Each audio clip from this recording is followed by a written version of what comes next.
Hey there, welcome to the TimmyWA and What Have You channel. I'm Timmy. This is my lovely wife, Rachel. Hello. Hi. Rachel is on the show today because, well, for one thing, she's beautiful. Thank And because I've learned over the years that she is the perfect addition to anything I do. So thank you for being with us. you. You're welcome. We're going to talk today about our upcoming visit to Disneyland and how it's going to be so completely different from any Disney trip we've ever done, and how exciting that is because of why. So to start off, we've gone over this in previous videos, but our way of doing Disneyland is to just go there and just marathon and do all the rides and attractions we possibly can. Fast Pass, Max Pass was a miracle. It's still just gorgeous. Thank you, Disneyland, for that. And even with Wyatt, even back to when he was little. But we would go and go and go and go. And we'd go from rope drop to closing. We'd hit both parks. We'd go on all the rides we possibly could and just, go. And we'd grab our churros and our Dole Whips and our corn dogs in between the rides while we were running to the next ride because we had a Max Pass or a Fast Pass for it. So that's, we're super intense about rides, not so much about characters and meet and greets and parades. Like, if anything, parades are great for just sucking people off the rides for us, and that's great. Leave the rides open for us. So that's just a quick summary of how we normally Disney, and how this coming trip is completely going to be just a different thing for us, because instead of going to Disneyland for ourselves and for the stuff we want to do, we're going to be going for these precious little kids, our niece and nephew who are 7 and 4, and it's their first visit. Now, her sister and her husband have gone once. The last time they've gone was on their honeymoon, and like 10 years ago, right? I think it was 10 years. Yeah. So congratulations on 10 years, guys. Yeah. So this will be their first visit in a long time. So I mean, a lot of things are new, so they'll have a great time. And so a lot of what we're going to talk about, though, is how we have to kind of change our mindset and change our expectations for what this trip is going to be about, because it's not going to be about us.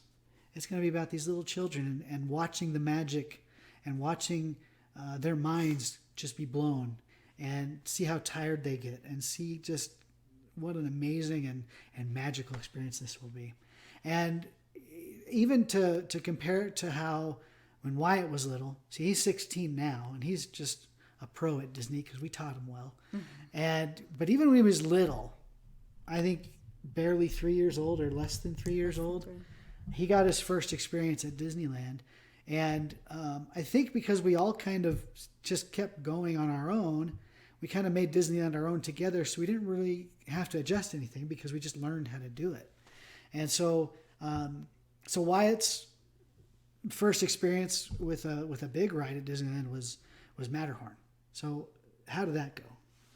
So it was about a month before Wyatt turned 3, and that was our first time taking Wyatt to Disneyland. So it was our first time doing Disneyland as a family, Disneyland with a young kid, and the first time seeing that magic, which is what we'll be experiencing this time at Disneyland. And so very exciting, a whole different experience, like Tim is saying.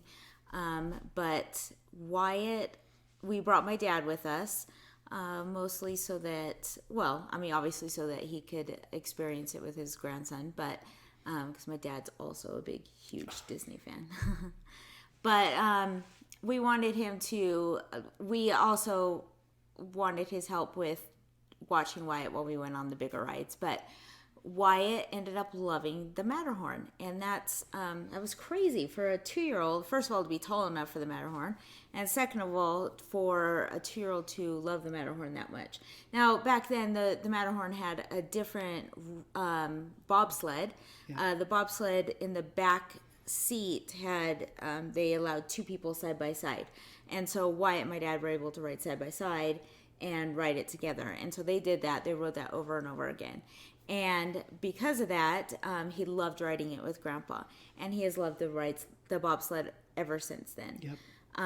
But we never really had to adjust our way of doing Disney because aside from that one time where he was too little to really ride all of the rides, and Dad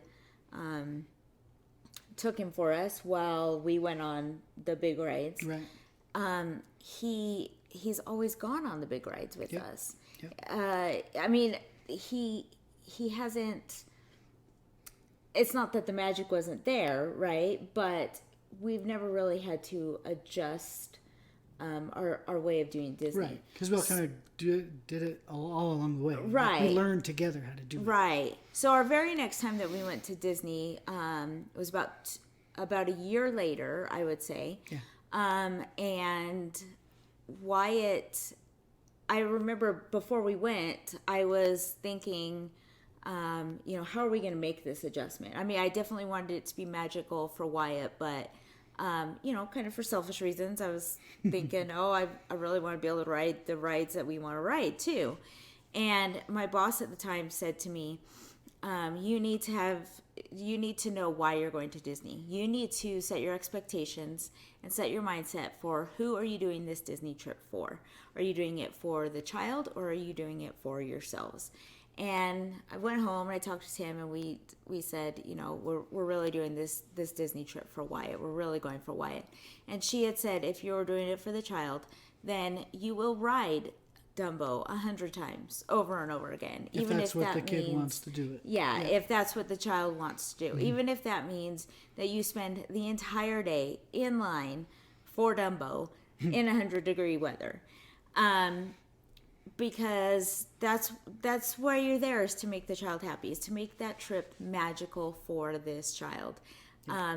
But Wyatt was never into Dumbo. In fact, I don't think Wyatt has ever even ridden Dumbo. I don't think so either. Like that time we went and Wyatt was like, okay, Space Mountain, let's go. Yep. Splash Mountain, let's go. Matterhorn, let's go. Yep. So we never have had to adjust that. We've never had to really go that route. So this one's going to be very, very different for us because we are changing our mindset, and we are taking on that mindset again of who are we taking this trip for? And we are taking it for my niece and nephew, the 7-year-old and the 4-year-old. And it's going to be so fun and so exciting. It reminds me of that meme you've probably seen where it says, I don't care how big and bad you are. If a 2-year-old hands you a phone and says it's for you, a toy phone, and says it's for you, you answer it. And I'll show you that meme right here real quick. So even as Wyatt grew up, I mean, we let him kind of go off on his own. We let him take one of our phones with him, and he liked to go to Autopia or Matterhorn, and he just always kind of did his thing. So we never really had a big problem. We never had a hard time working with Wyatt on the park. So this is going to be very different because these little children, like I said, they're 7 and they're 4, and they're wonderful. They're cute. They're precious. They're sweet, and they're just super, super cute. And they have no idea that they're going. Right, either. It's a surprise. So that's the other thing. Shh, don't tell them. But they'll know as soon as they meet us up at the airport in LA, because we have matching shirts for them, and we have Disney Mickey ears and Minnie ears for them. That, and they've been begging us to take them to Disney. They know that we're big Disney fans, and they keep saying, next time you go, you have to take us. Yeah. We said, well, maybe. So again, just to kind of hone in on this, the difference again is that we're going for them. We're not going for us. And we'll certainly benefit, because this will be magic for us, just to see, like I said, the magic in their eyes. They're just being wiped out and tuckered out, and it'll be great. The 2 sets of parents will take turns taking the kids around and taking them on rides, and let their parents kind of hang out on their own and do their own thing for a while, whether they go get a meal or go ride some rides on their own, or just kind of hang out by themselves. And one of the things we did is we got a nice hotel that has first of all, has enough room for all of us, and bunk beds and stuff is great, and then has a nice swimming pool to where the kids they can handle this, and they have the energy, but there might be some like overstimulation, and so they'll have to take a rest, I think. And maybe not. Maybe they'll surprise us. But, they can go back to the hotel. The hotel's really close, and they can just sack out, take a nap in the middle of the day if it's really hot or whatever. get lunch, whatever they do, or they can just go swim in the pool for a little bit. So those are some different things that we had to kind of focus. We also, rented a big 15 passenger van for all of us to cruise around in. So that's something we never had to do. So another thing that, as far as this refocusing and refiguring out the expectations and the mindset is we have to use different strategies because we're not going for ride after ride after ride. And because of the size and the height requirements that some rides have, we're gonna have to use methods like the kid swap. And the kid swap, if you haven't heard of it, is basically for rides that these children might be too small to ride, or maybe they don't want to ride. Yeah, too scared. Right, yeah. Like Indiana Jones or Space Mountain or whatever. You can do the kid swap where we'll all go through the line together. Most of us will jump on the ride, but the little kid or kids that can't go or don't want to go will stay with mom or dad or somebody. And then once the ride goes through and everybody's back, then they'll swap, and everybody who rode stays with the kiddos, and then mom or dad or whoever stayed back will then be able to immediately jump right on the ride. Like they don't have to go back through the line; they're right there, and they'll get to ride the ride as well. So it's pretty cool. That's neat. And we've never had to use it before because, again, Wyatt has always ridden all the same rides that we've ridden. And one of the things that I wanted to bring up because of this is we've been to different theme parks. We've been to Universal. We've been to Disneyland and Disney World, and we've been Magic Mountain. Yeah, Magic Mountain, and nobody puts in the effort and the patience and the opportunities that Disney does.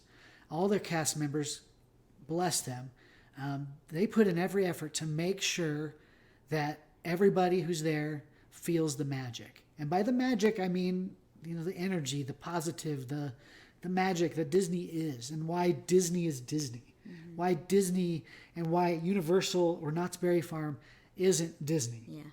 And they never will be. And not that they're bad, because we love those other places. They have amazing stuff, and we will always go.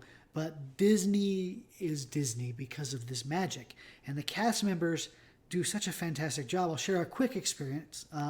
We were eating dinner or lunch, I can't remember, at the Blue Bayou restaurant, which is in Disneyland, and it's, if you haven't been, it's a more upper scale restaurant that's in Disneyland, but it's inside the Pirates of the Caribbean attraction, and so it's all dark. It's in this cool motif of an old fashioned house and Victorian, whatever they call it, and you're actually in the ride, and boats and stuff as they go by. You could see that, and you can wave to the people riding the attraction, and they wave back. And please do that. Mm-hmm. By the way, we love that. Anyway, so great place to eat. One of the times we bought, they have, because it's dark in there, they have these drinks that they sell for the kids, and they're fun little fruit drinks. But they put a ice cube that's lit, and it changes colors and it rotates, and it's really cool. So they throw that ice cube in to the drink, and then the whole cup glows. It's amazing. And really simple stuff like that. But Wyatt was loving it, and there was a neighboring table, like really really close, if not the next table over there. There's this cute little girl, and she must have been 4 or 5, maybe even younger. I don't remember, but she was just enthralled with this ice cube that Wyatt had, and I could just see it in her eyes that she really wanted it. And so the next time the cast member came over asking if we need anything, I kind of leaned over to her and I said, "Do you sell just those ice cubes? Because I'd love to get this little girl one, because she's just enamored by it. She just loves it. And I think it would be just awesome." And she looks at me and kind of winks and says, "I'll take care of that." And so a few minutes later, she comes back and she gives me one of these ice cubes and says, "You go make the magic for that little girl." And she didn't charge me for it, and I was able to give the little girl the ice cube, and she just had her face just lit up. It was amazing. She's so excited. And so that's just a quick example of the effort that these Disney cast members put into making sure that everybody just has a magical experience. And that's such a Disney thing. And that's why we always love Disney. And so what I was getting at there is just the kids will feel that, they'll be able to experience that, and we'll be able to see that in their eyes, and it'll be unforgettable for all of us. And especially these children, and I'm so looking forward to that too. because I'll probably tear up because it's so cute. And not to say that Wyatt's experience didn't do that, but because we all kind of did it ourselves and became a Disney family on our own. You know, we all kind of just grew up together in Disney, and so it wasn't an adjustment, and it wasn't something different. We just did it, and so I don't want to disclaim Wyatt, but I think these two little kids are just gonna have a blast. Oh my goodness, yeah. So, all right, so We're also doing one park per day. right, that's the other big thing. And when we've gone to Disneyland and Disney World, we always do park hoppers, but this time because of the kids and maybe they're limited. Over sensory or their sensitivity to stimulation. They're fantastic kids, and maybe, like I said earlier, maybe they'll surprise us. But I think one park a day really just simplifies the whole process. Yeah. Because when you cross that Esplanade and you want to get into California Adventure, the other park, there's always going to be a line, and it's going to be complicated, and that just adds complication to the whole experience. So that will keep it simple. And also, one thing you mentioned when we were talking about this is because California Adventure closes earlier, usually at least a couple hours earlier than Disneyland. You know, usually what that would mean is we just jam across to Disneyland and finish the night out, right? But with this case, you know, when we're at California Adventure, we'll be able to just go home and go back to the hotel and just sack out and get up early the next day and get ready to go. Kind of force us to go get a good night's sleep, right? Yep. Instead of running on fumes the next day like we usually do. Exactly. So that's another big thing. And I think that that's mainly what we wanted to go over. There's something that I'm trying to think of that I thought we were going to talk about. But maybe that was it. Anyway, so we're excited. Let's talk about the next video, Friday. Friday we'll be in the parks and we'll be in Disneyland. So Friday is going to be, if everything works out, a live stream, and I want to do it in the evening time, and and maybe 7 or 6 o'clock at night, or something after dinner. Hopefully around 30 minutes. And what I'd like for you to do is in the comments below request a place, and if you get enough conversation and enough people quote unquote voting, you know, for example, if you want me to do the live stream from Galaxy's Edge because you haven't seen it yet, you know, I'm happy to do that. If you haven't been to the parks, or if you've never been, or it's been a while, and you want me in front of Space Mountain or Pirates of the Caribbean, or you know, just maybe at the hub in Main Street in front of the statue or in front of the castle, let me know below. Put it in the comments.